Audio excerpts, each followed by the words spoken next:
Hello and welcome to the June 16th issue of iTrust's MoneyCast. Today we're going to be talking about whether small savings investment schemes can earn you large returns. That's right.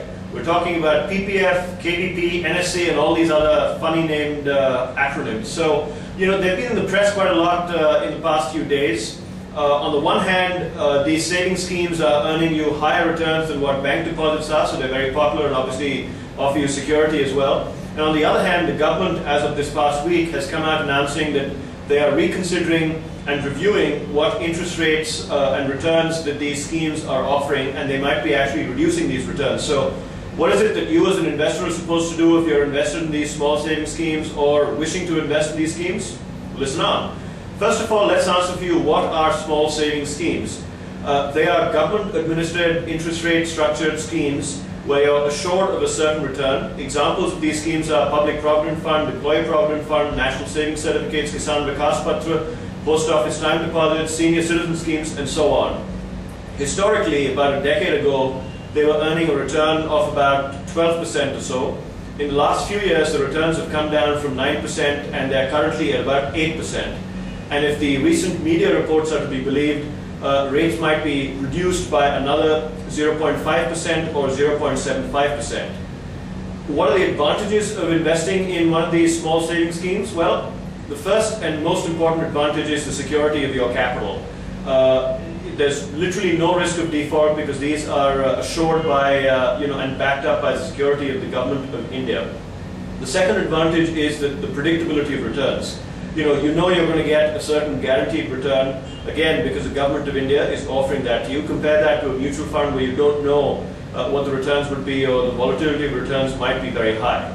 But equally, there are some disadvantages as well that you need to keep in mind. The first of which is a lockup, i.e. your money is going to be locked up into this particular scheme for at least a minimum of 5 years. In some cases, it could be much higher than that. However, you might be able to get a premature withdrawal or a loan against one of these schemes if you invested in one. But the big picture is that your money is going to be tied in for a certain minimum duration over here. The second disadvantage is that, on an after-tax basis, these returns aren't very high or compelling as of whatever the rates are today, which are 8%.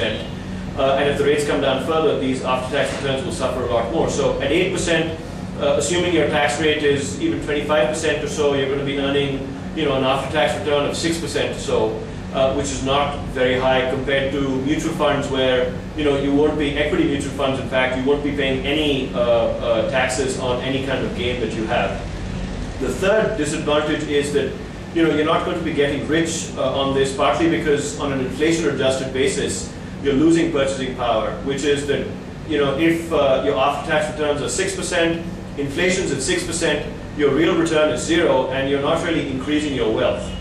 So what is it that you're supposed to do if the rates on these small saving schemes actually come down in the coming few months, or maybe as soon as the budget's announced as well?